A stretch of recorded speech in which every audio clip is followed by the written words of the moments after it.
Hello scientists, and welcome to this video on periodic table trends. Before you get started, you need to grab one of these handouts from the box at the side, and you should also have your periodic table handy. So pause the video, get those things, and then we'll get started. Okay, so the first trend we're going to talk about is the atomic radius. You've probably heard the term radius before in math. It's exactly the same here. Atomic radius is the distance from the center, the nucleus of an atom, to its farthest shell. Okay, so just like in math, it's from the middle of the circle to the edge of the circle. Same with atoms, that's the radius.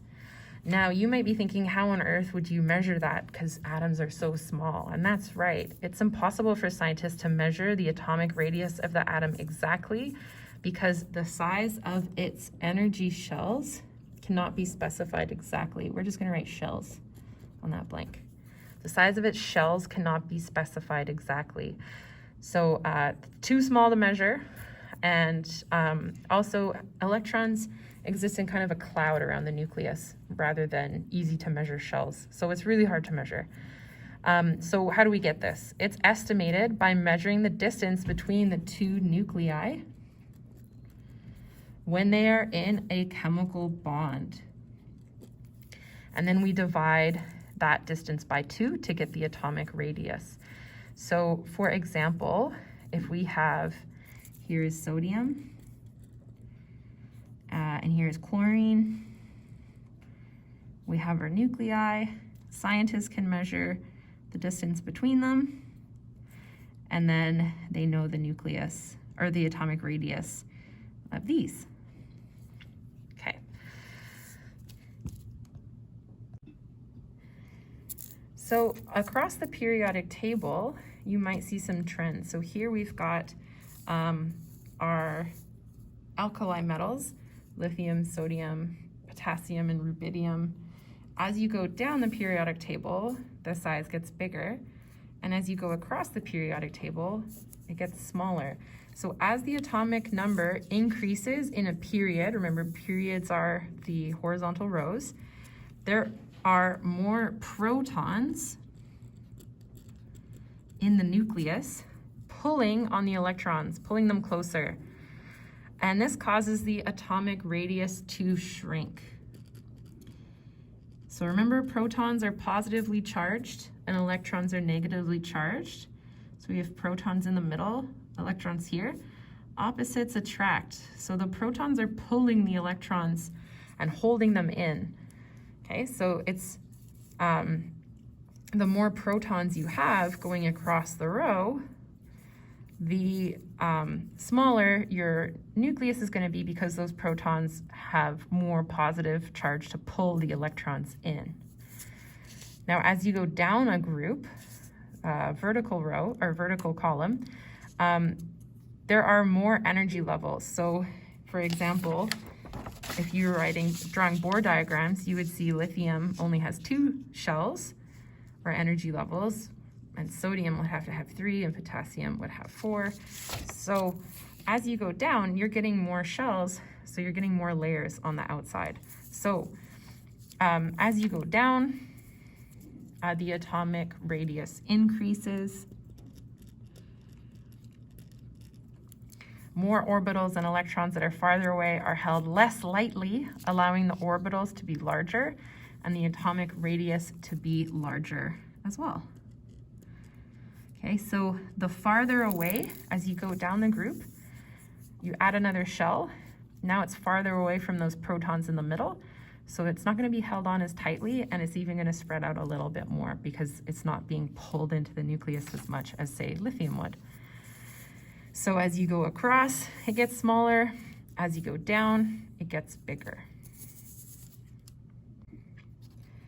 The other trend we're going to talk about is reactivity. So how easily an atom reacts with another atom. So if you look at your periodic table, when compounds are made or when reactions are happening, there's an exchange of electrons. So remember, metals lose electrons.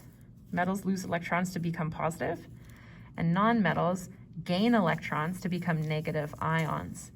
So in a metal, like for example, potassium, when you have a larger radius, it means it's more reactive because it's easier to pull electrons off this outer shell.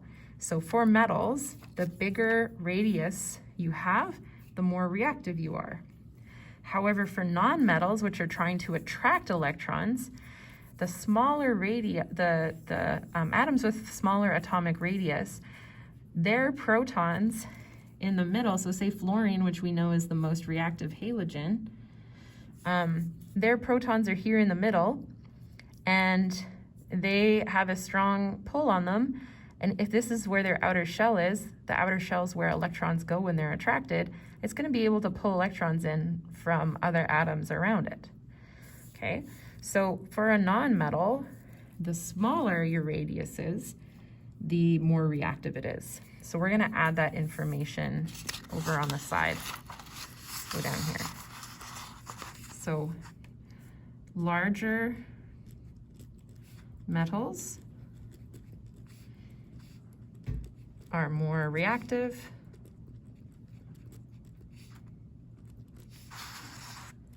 Smaller nonmetals are more reactive. And that's all to do with the protons in the nucleus and how far the electrons are away, how well they can attract the electrons. Okay, on the back of this worksheet, there are some practice questions. I want you to flip them over, pause the video, flip it over, and try the practice questions, and then come back when you are ready to get the answers.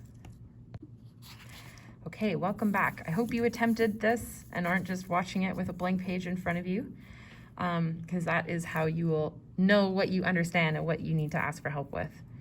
So as elements go across from left to right in a period, they hold their electrons more tightly. Because they have more protons in the nucleus, attracting these orbiting electrons in the electron cloud. So across a period, does atomic radius increase or decrease?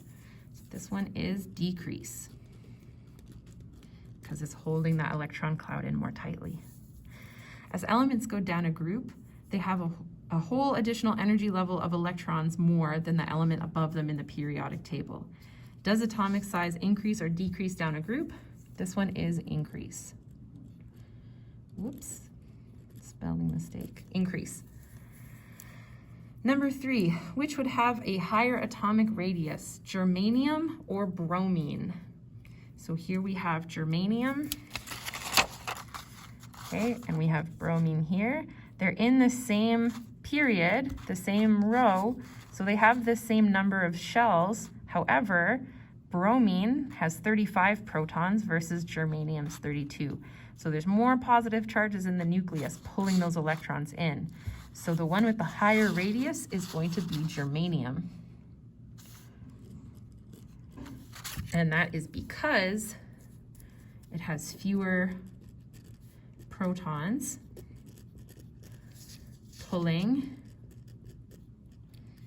in the outer electrons. I just read an E with a minus for electrons. You can do that too.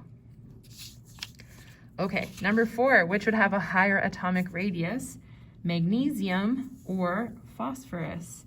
So we've got magnesium over here, phosphorus over here.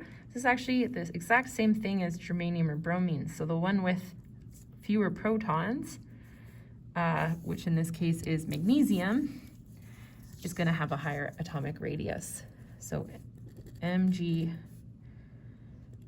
fewer protons, we can do P+, pulling in electrons. Okay, again, which would have a higher atomic radius, fluorine or chlorine? So now we're looking at comparing ones that are in a group. So chlorine is going to have one extra shell for its electrons compared to fluorine.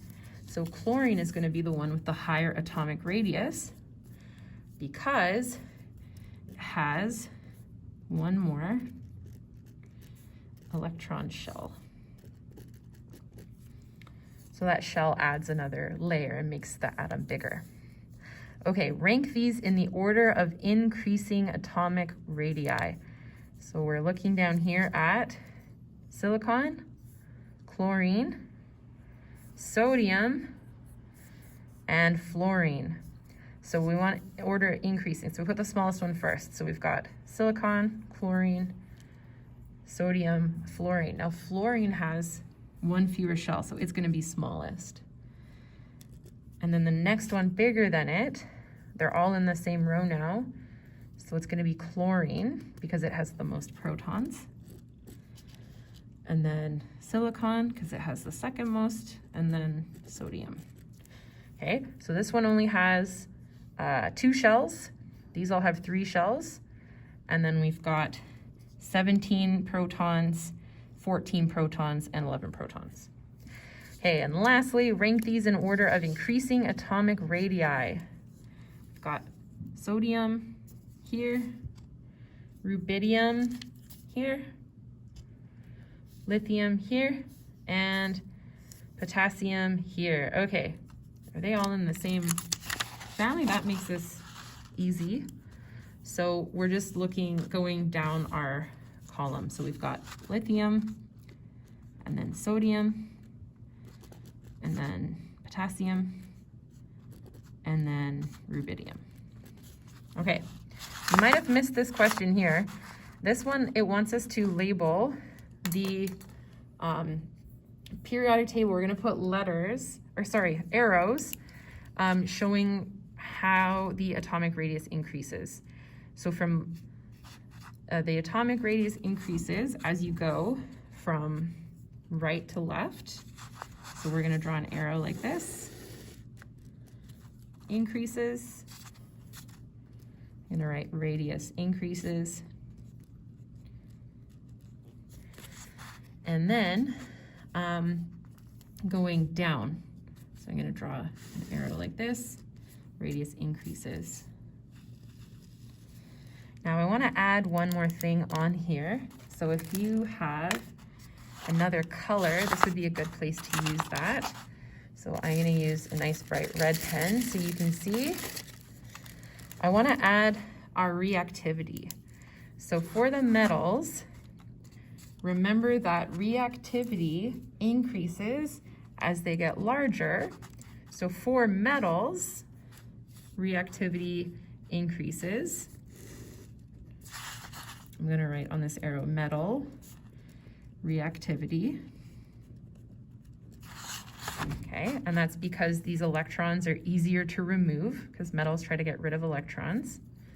Okay, and that would also explain why our alkali metals and alkaline earth metals are also more reactive than our other metals. So metal reactivity increases and the metals go all the way over to here.